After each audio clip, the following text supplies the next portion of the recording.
Hello student, welcome back. तो student, आज हम कक्षा 12 की प्रोज के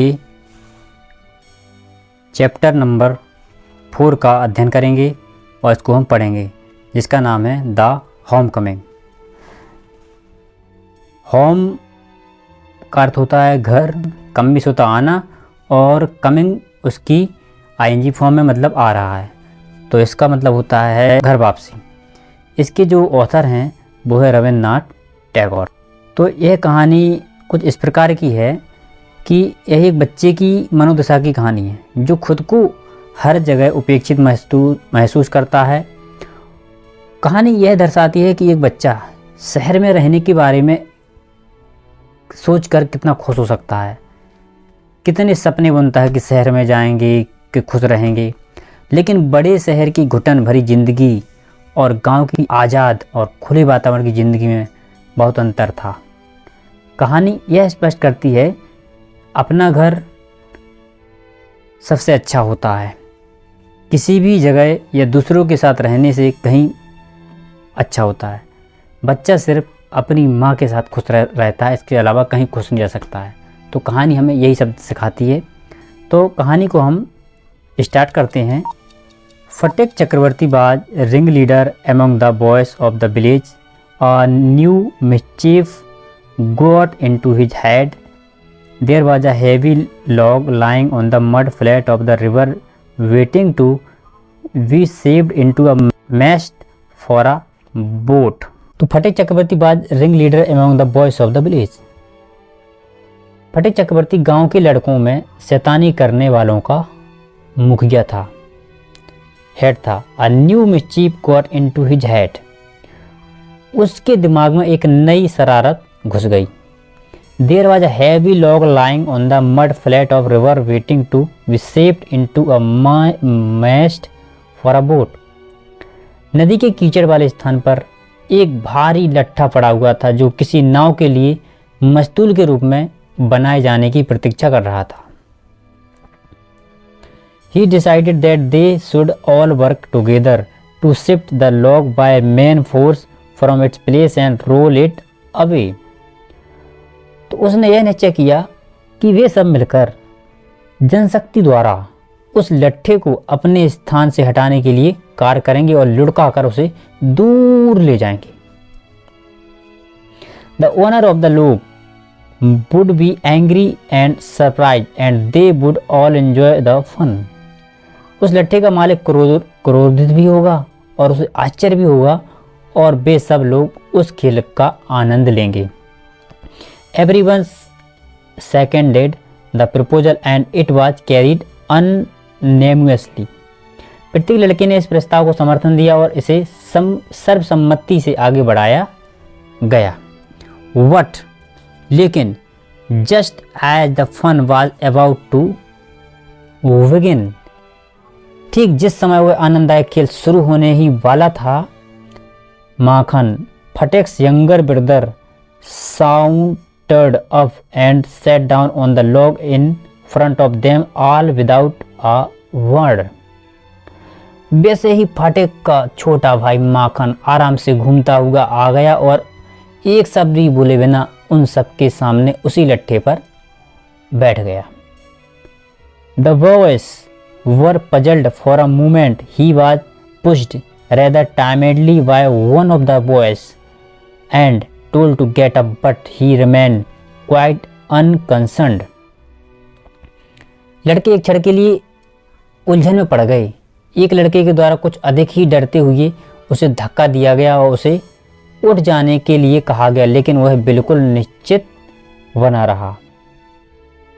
He appeared like a young philosopher meditating on the futility of games. वह खेलों की निरर्थकता पर गंभीर चिंतन करता हुआ कोई छोटी उम्र के दार्शनिक के समान प्रतीत हो रहा था। फटेक was furious. फटेक अत्यधिक क्रोधित इसमें हो गया। माखन, he cried, if you don't get down this minute, I will thrash you. और चिल्लाकर बोला, माखन, यदि तुम इसी समय नहीं उतरे तो मैं तुम्हें डंडे से पीट दूंगा। Now, if Phatak was to keep his regal dignity before the public, it was clear the out to carry out his threat. अब यदि फटेक को आम लोगों के सामने अपनी आलीशान प्रतिष्ठा को बनाए रखना है तो यह स्पष्ट था कि उसे अपनी धमकी पर कार्य करना चाहिए। But his courage failed him at the crisis, लेकिन इस संकट काल में उसका साहस फेल हो गया। His fertile brain however rapidly seized upon a new manoeuvres which would discomfit his brother and afford his follower and added amusement। फिर भी उसके उपजाऊ दिमाग ने शीघ्रता के साथ एक नए उपाय को पकड़ लिया जिससे उसका भाई परेशान हो जाएगा और अपने अनुयायियों को कुछ अधिक मनोविनोद दे लेगा। He gave the bird of command to roll the log and Makhan over together। उसने उस लट्ठे को और साथ में माखन को भी लुढ़काने का आदेश दिया। माखन heard the order, माखन ने वह आदेश सुना। And made it a point of honour to stick on, और उसने उस लट्ठे से चिपक कर बैठे रहने की अपनी सम्मान की बात समझ ली। But he overlooked the fact, like those who attempt earlier fame in other matters, that there was peril in it. Boys began to heave at the log with all their mighty, calling out, 1, 2, 3, go! At the word go, the log went, and with it bent Makhan's philosophy, glory and all. तो लड़के 1, 2, 3 चलो, इस प्रकार चिल्लाते हुए अपनी पूरी ताकत लगाकर उस लट्ठे पर सांसें भरने लगे। चलो शब्द का वह लट्ठा लुढ़क गया, उसी के साथ माखन के विचार, उसकी शान, उसका सब कुछ लुढ़क गया। All the other boys shouted themselves horror with delight। सभी दूसरे लड़के आनंद से भरकर रूखे से स्वरों में चिल्ला पड़े। बट फटेक वाजा लिटिल फ्राइटेंड, लेकिन फटेक थोड़ा सा भयभीत हो गया। He knew that was coming, वह जानता था होने वाला है। And sure enough, और पर्याप्त रूप से निश्चय तौर पर Makhan rose from mother earth blind as fate and screaming like the furious. निश्चित तौर पर माखन पृथ्वी माता से उठा और ऐसा हो तो होना ही था, वह शीघ्र क्रोध से चिल्ला रहा था। He rushed at Phatak and scratched his face and beat him and kicked him and then went crying home. The first act of drama was over। वह फटेक पर झपट कर पड़ा और उसके चेहरे को खरोच डाला, उसको पीटा, उसमें लातें मारी, फिर वह रोता हुआ घर की ओर चला गया। इस नाटक का प्रथम अंक पूरा हो गया था। फटेक beat his face and sat down on the edge of a sunken varg on the river bank and began to chew a piece of grass। फटेक ने अपना चेहरा पोंछ लिया और नदी के किनारे पर डूबी हुई एक बड़ी सी नाव के किनारे पर बैठ गया और घास की एक तिनके को चबाने लगा। A boat came up to the landing and middle-aged man with grey hair and dark mouth stepped on shore। एक नाव किनारे पर आकर लगी और भूरे बालों वाले तथा घनी काली मूछों वाले एक मध्यम अवस्था वाले व्यक्ति ने किनारे पर कदम रखे। He saw the boy sitting there doing nothing। उसने उस लड़के को वहाँ कुछ ना करते हुए बैठा हुआ देखा। And asked, और पूछा, him where the Chakraborty lived। उसने पूछा कि चक्रवर्ती परिवार कहाँ रहता है। फटेक went to chewing the grass and said, फटेक घास चबाता ही रहा और बोला, over there, उधर वहाँ पर। But it was quite impossible to tell where he pointed। लेकिन उसने किधर की ओर इशारा किया था यह बताना बिल्कुल ही असंभव था। The stranger asked him again। उस अजनबी ने उससे फिर दोबारा पूछा। He swung his legs to and fro on the side of the barge and said, go and find out। वह नाव पर बैठा अपनी टांगों को आगे पीछे हिलाता रहा और बोला, जाओ और पता लगाओ। And continue to chew the grass as before, और पहले की तरह घास को चबाता रहा। What now a servant came down from the house and told Phatik his mother wanted him, परंतु अब घर से एक नौकर आ गया था। उसने फटिक से कहा कि उसकी माँ उसे बुला रही थी। फटिक रिफ्यूज टू मूव, फटिक से चलने से मना कर दिया। But the servant was master on his occasion, लेकिन इस अवसर पर वह नौकर मालिक बन गया था। ही टुक फटिक अप रफली and carried him kicking and struggling in important rage, उसने बुरे तरीके से फटिक को उठाया और उसे ले चला। वह अपने निर्बल भीषण क्रोध में लातें चलाता रहा और संघर्ष कर रहा था। When Phatik came into the house his mother saw him, जब फटिक ने घर में प्रवेश किया तो उसकी माँ ने उसे देखा। She called out angrily, so you have been hitting Makhan again, उसकी माँ ने देखा और क्रोध से चिल्लाती हुई बोली, तो तुम माखन को फिर से मार रहे थे। Phatik answered indignantly, no I have not, who told you that, उस फटिक अचानक से बोला, मैं तुम्हें बता रहा हूँ मैंने नहीं मारा है। I have done not. His mother shouted, don't tell lie you have, उसकी माँ चिल्लाई, झूठ मत बोलना तुमने मारा है। फटिक सैड सडनली, फटिक अचानक से बोला, I tell you I have not, मैं तुम्हें बता रहा हूँ मैंने नहीं मारा। यू आस्क माखन, तुम माखन से पूछ लो। But Makhan thought it best to stick to his previous statement, लेकिन माखन ने अपनी पिछली बात से ही चिपके रहना सबसे अच्छा समझा। वो बोला, हाँ माँ, फटिक ने मुझे मारा तो था।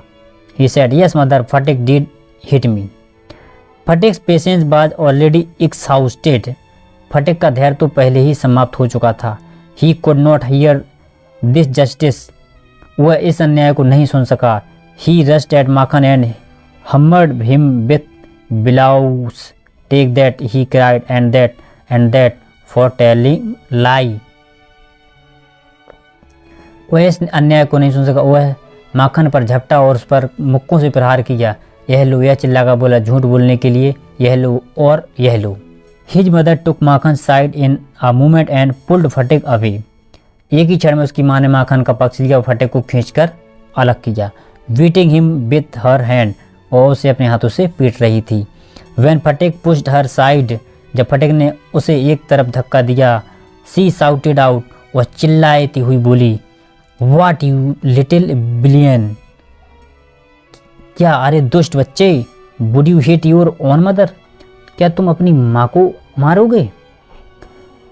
It was just at this critical juncture that the grey heard stranger arrived,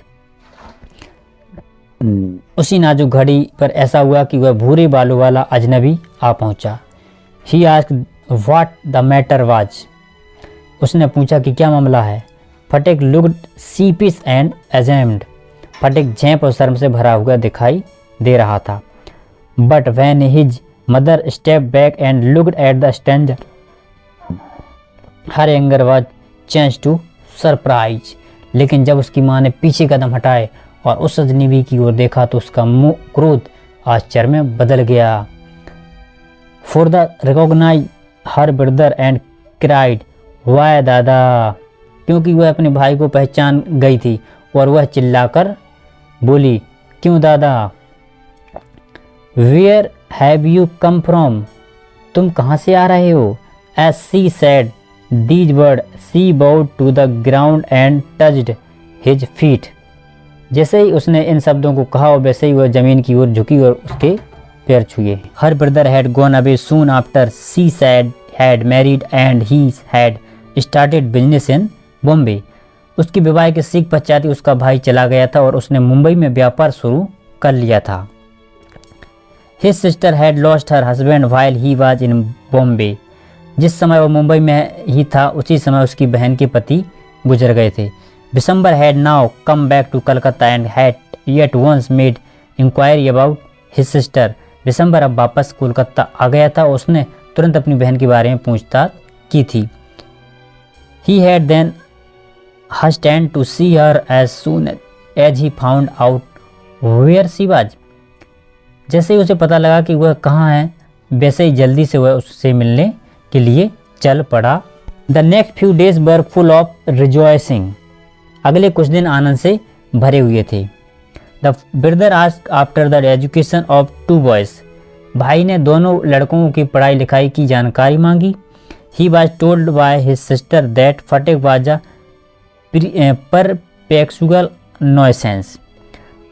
उससे उसकी बहन के द्वारा यह बताया गया कि फटेक लगातार ही दुखदायी प्राणी हो गया है। ही वाज लेजी, वह आलसी है। डिसोबीडियंट एंड विल्ड, कहना नहीं मानता और असभ्य है। But Makhan was a good as gold as quite as lamb and be long fond of reading. लेकिन माखन ऐसा अच्छा है जैसे सोना हो, ऐसा शांत जैसे कोई भेड़ का बच्चा हो, पढ़ाई में भी बड़ी रुचि लेता है। Bishamber kindly offer to take Phatik off his sister's hand and educate him boil with his own children in Calcutta. Bishamber ने दया भाव से अपनी बहन से फटेक को अपने साथ ले जाने और कलकत्ता में अपने बच्चों के साथ उसे पढ़ाने का प्रस्ताव रखा। The widowed mother readily agreed, तो जो विधवा औरत है वो तैयार हो गई। When his uncle asked Fatek if he would like to go to Calcutta with him, his joy knew no bound and he said, "Oh yes, uncle," in a way that made it quite clear that he meant it.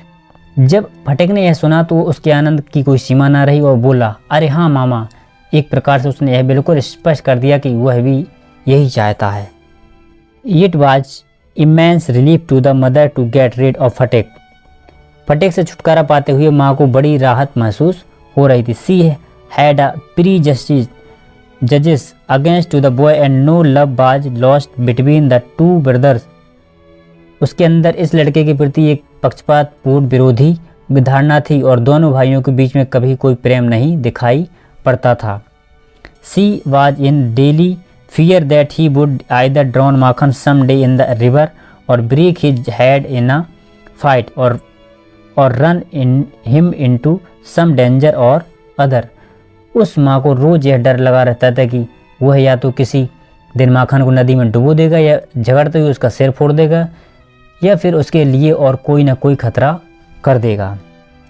Eight the same time she was somewhat distress to see Phatik's extreme eagerness to get away. इसके साथ ही साथ फटेक ही जाने की अत्यधिक उत्सुकता को देखकर और कुछ थोड़ी सी दुखी भी हो रही थी। Phatik as soon as all was settled kept asking his uncle every minute when they were to start.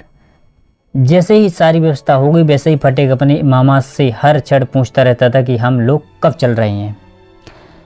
He was on pin and needle all day long with excitement and ले अवेक मोस्ट ऑफ नाइट। वह उमंग से भरा हुआ पूरे दिन तैयार बना रहता था, रात में अधिकतर जगा हुआ ही पड़ा रहता था। He bequeathed to Makhan in perpetuity his fishing rod, his big kite and his marbles. Indeed at this time to departure his generosity toward Makhan was unbounded. उसने अपनी मछली पकड़ने की बंसी, अपनी बड़ी सी पतंग, अपनी कांच की गोलियां इस प्रस्थान के अवसर पर माखन को हमेशा के लिए दे दी। वास्तव में यह विदाई के समय पर माखन के प्रति उसकी उदारता असीमित हो रही थी। When they reached Calcutta, Phatik made the acquaintance of his aunt for the first time. जब भी कलकत्ता पहुँचे तो फटेक का अपनी मामी के साथ पहली बार परिचय हुआ।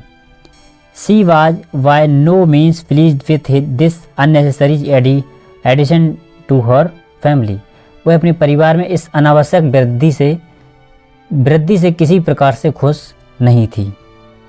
She found her own 3 boys quite enough to manage without taking anyone else.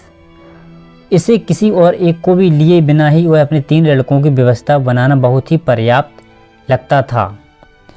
And to bring a village head of 14 into their midst was terribly upsetting. और 14 साल की उम्र के गांव के एक लड़के को अपने बीच में ले आना बेहद रूप से अव्यवस्था फैलाने वाली बात थी। December should really have thought twice before committing such an indiscretion। ऐसी नासमझदारी करने से पहले दिसंबर को वास्तव में 2 बार सोच लेना चाहिए था।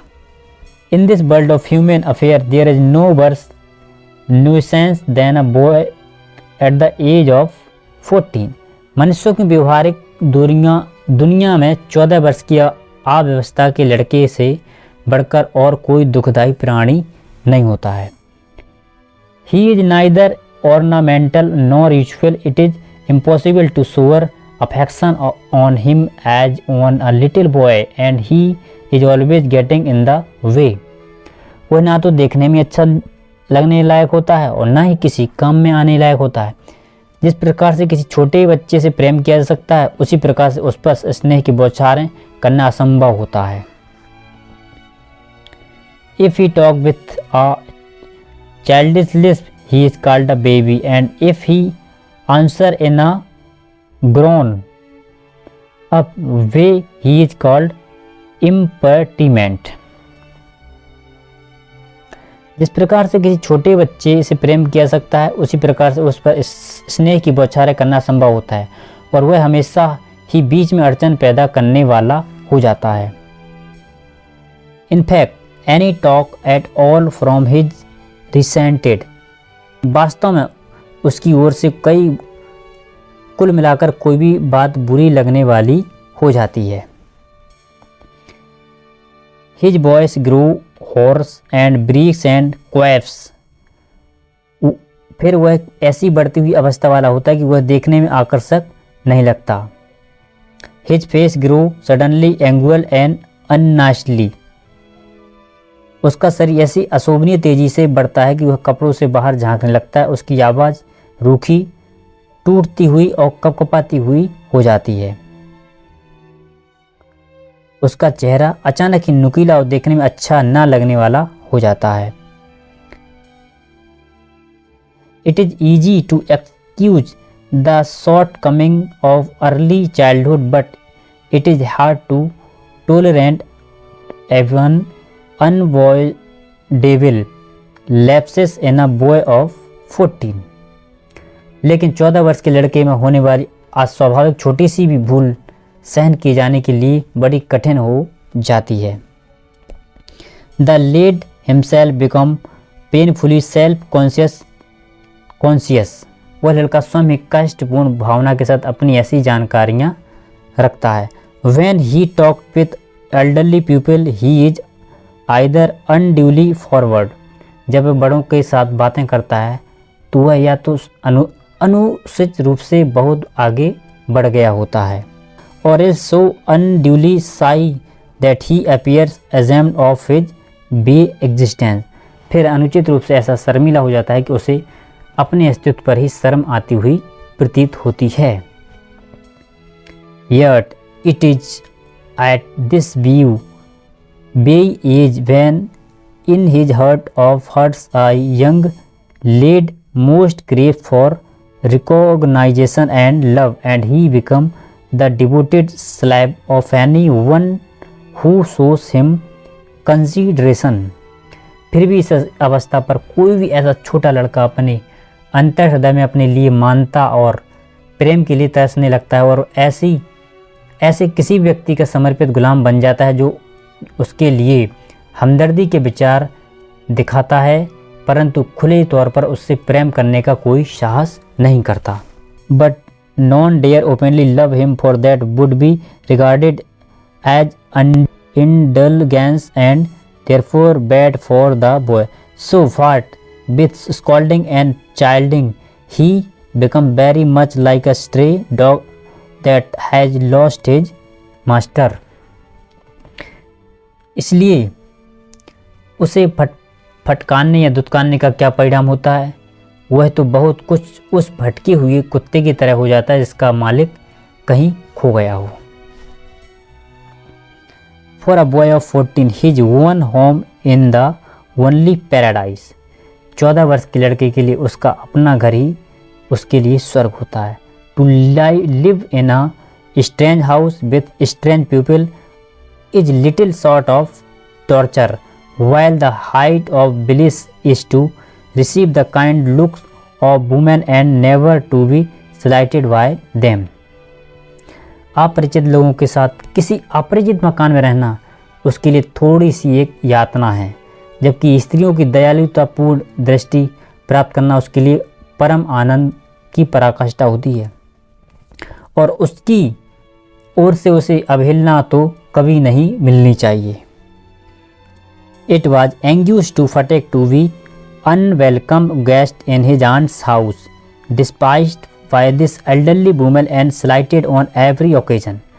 अपनी मामी के घर पर अनचाहा अतिथि बन जाना, उस उम्रदराज महिला के द्वारा तिरस्कृत किया जाना और प्रत्येक अवसर पर उसे झिड़का जाना,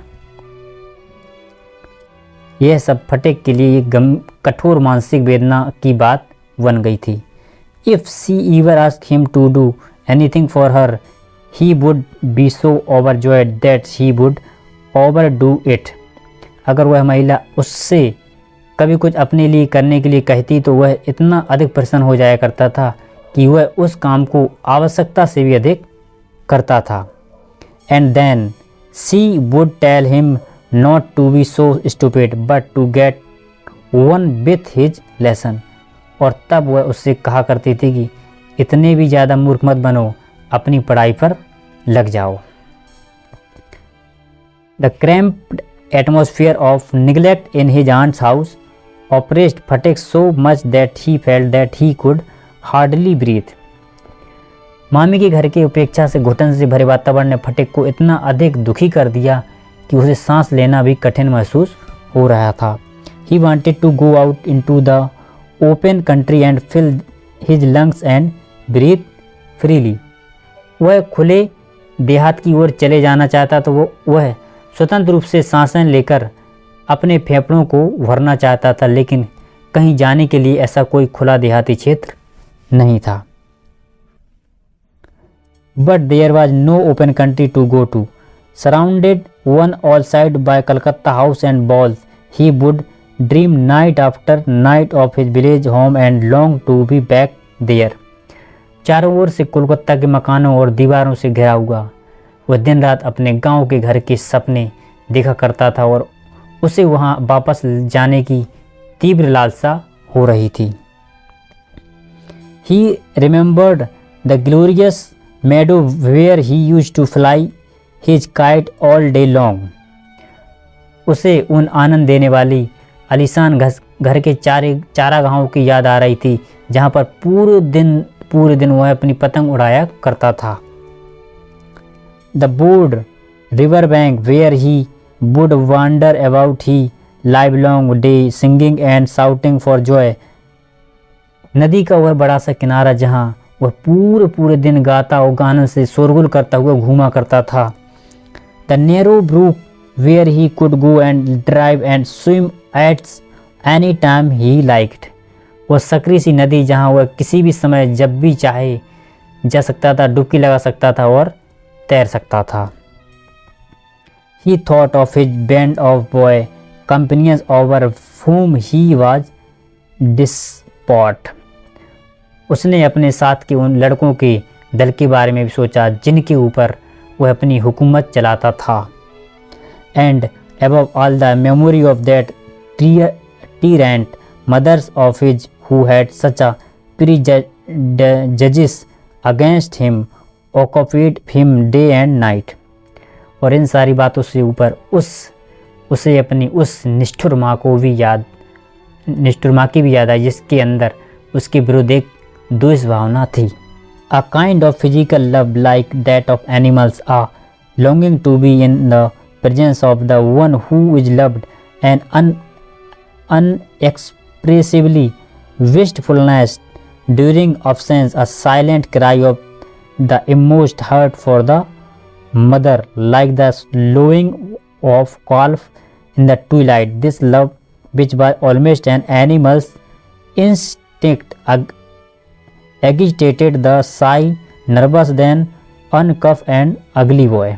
पशुओं की तरह का एक प्रकार का दैहिक जीव प्रेम जिसे प्रेम किया जाता है उसके सामने बन रहने की लालसा, ऐसे स्थान से अनुपस्थित बने रहने के दरमियान एक अव्यक्त चिंता, अपने मन में माँ के प्रति एक शांत पुकार जैसे कि गोधूली के समय में एक प्यारी सी बछड़े के अंदर होती है।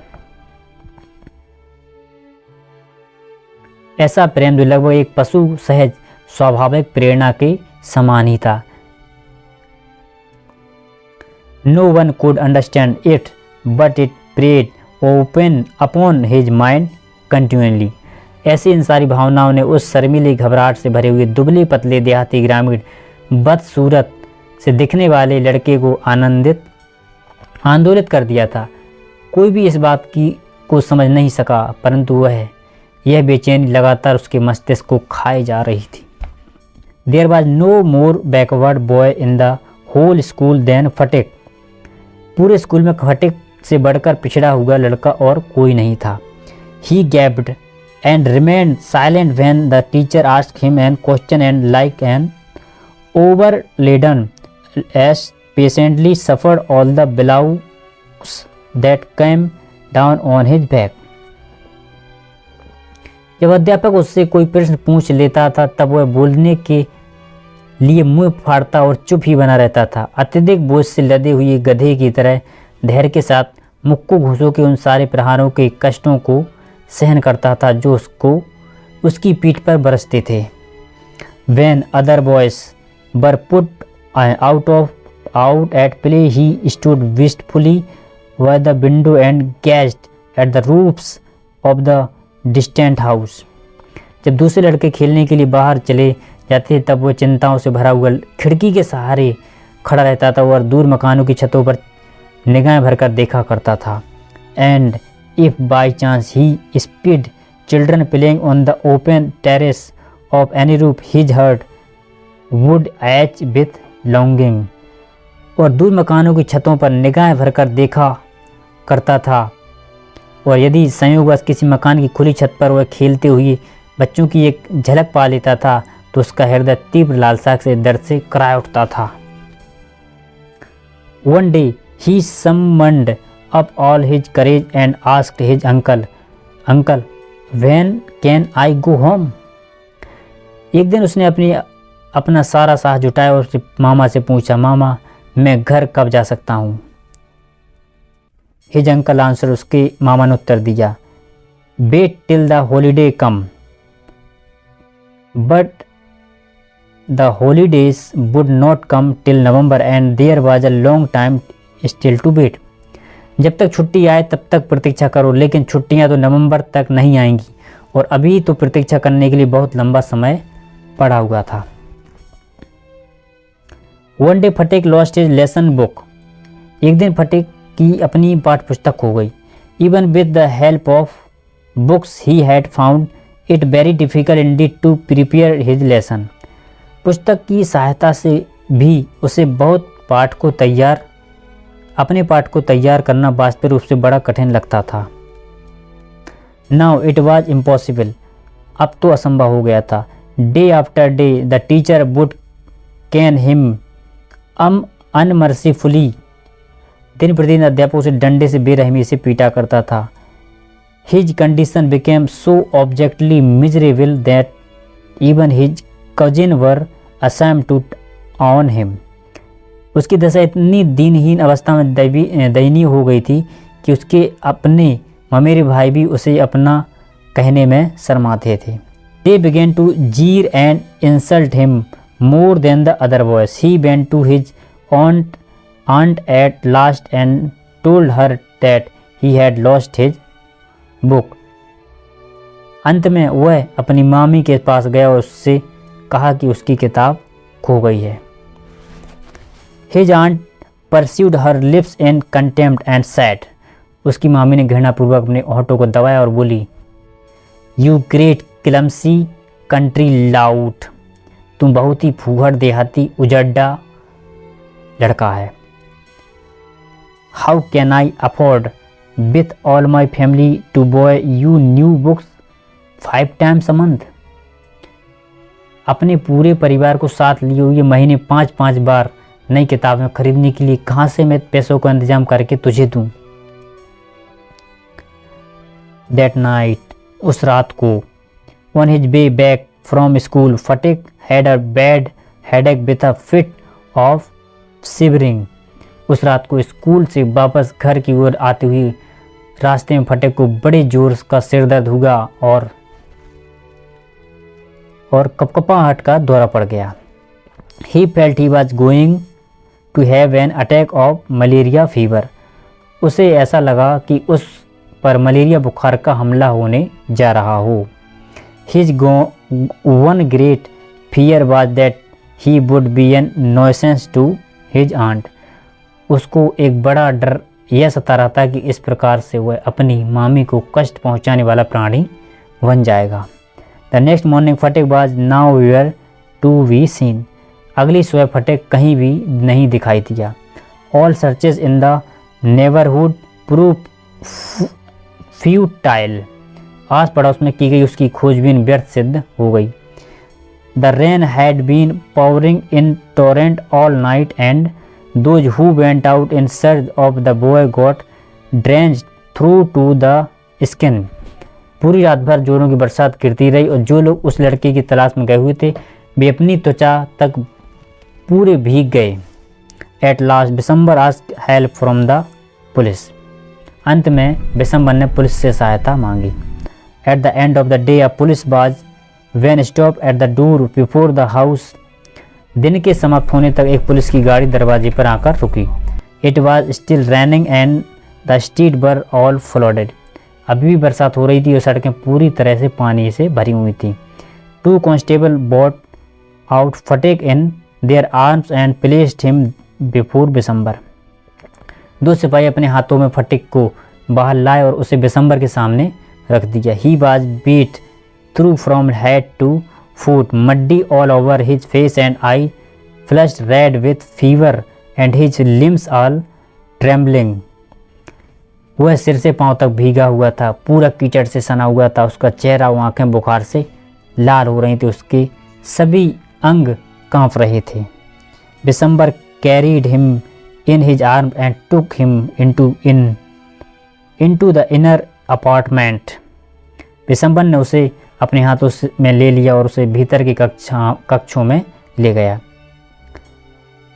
When his wife saw him, she exclaimed, "What a heap of trouble this boy has given us!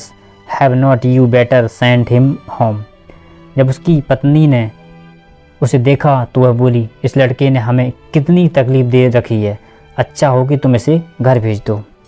Sphatik heard her word and sobbed out loud. फटिक ने उसके इन शब्दों को सुना और जोर से सिसकते हुए बोला, uncle I was just going home but they dragged me back again. मामा मैं तो घर ही जा रहा था लेकिन ये लोग मुझे फिर से यहाँ खींच लाए। द फीवर रोजी very high and all that night the boy was delirious.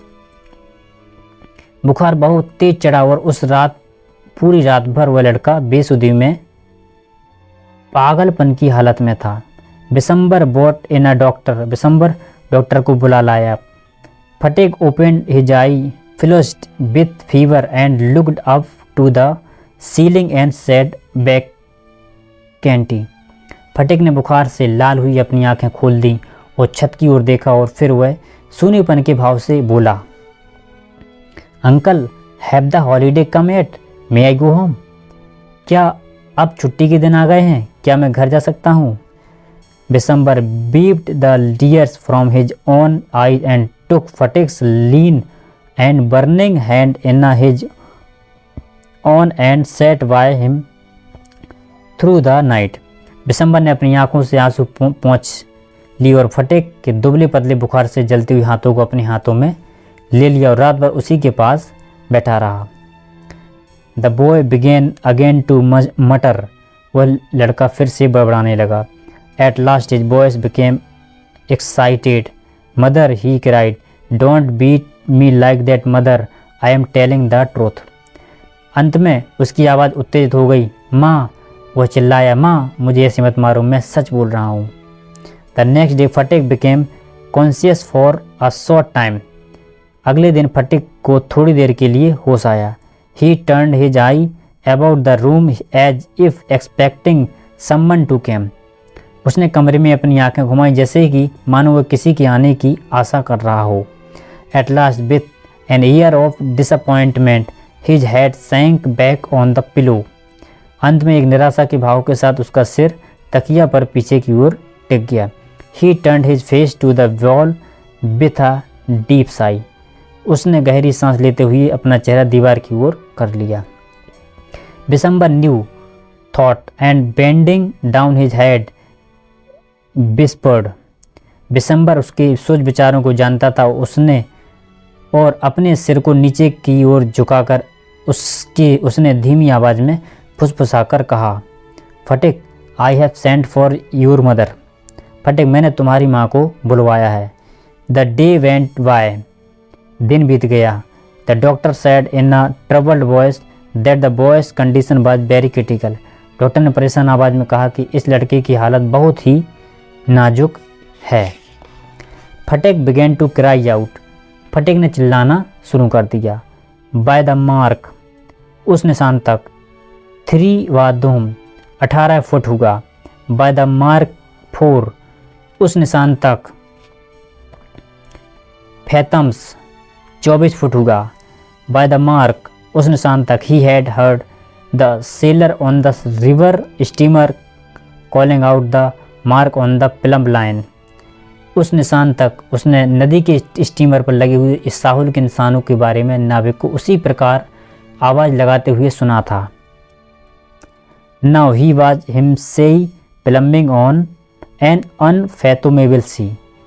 अब वह स्वयं ही अथाह गहराई वाले समुद्र में की गहराई नाप रहा था।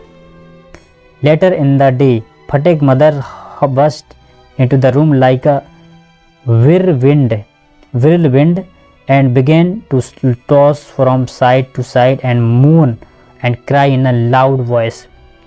बाद में उसी दिन फटिक की माँ आंधी चक्रवात की तरह तेजी से कमरे में आई और इधर उधर से चक्कर लगाने लगी और कराहने लगी और फिर वह जोर से आवाज़ में रो पड़ी। बिसम्बर tried to calm her agitation but she flung herself on the bed and cried, Phatik, my darling, my darling. Bishamber ने उसकी इस अशांति की शांति को शांत करने की कोशिश की, लेकिन वह बिसम्बर बिस्तर पर धड़ाक से गिर पड़ी और वो रोई, फटिक, मेरे लाडले, मेरे प्यारे बेटे। Phatik stopped his restless movement for a moment, his hands ceased beating up and down, he said ah. Phatik को बेचैनी से भरी हुई हरकतें एक क्षण के लिए रुक गईं। उसके हाथों ने ऊपर नीचे पटकना बंद कर दिया। वह बोला, आह। The mother's cry again, Phatik, my darling, my darling. माँ फिर दोबारा चिल्ला पड़ी, फटिक, मेरे प्यारे, मेरे लाडले। Phatik very slowly turned his head and without seeing anybody said, mother, the holidays came have come. Phatik ने बहुत धीरे से अपना सिर घुमाया और किसी को देखे ही बिना ही बोला, माँ, छुट्टियाँ आ गई हैं। तो स्टूडेंट, स्टोरी आपने पढ़ ली, देख ली और समझ ली। अब आपको कैसी लगी लाइक करके बताएं, लाइक करें, कमेंट करें और अपने दोस्तों के साथ शेयर करें। अगर आप लोग नए हैं तो चैनल को सब्सक्राइब करें, बगल में जो घंटी है उसको दबाकर ऑल नोटिफिकेशन बेल को ऑन कर दें, जिससे कि आपके पास हमारी वीडियो सबसे पहले पहुंच सकें।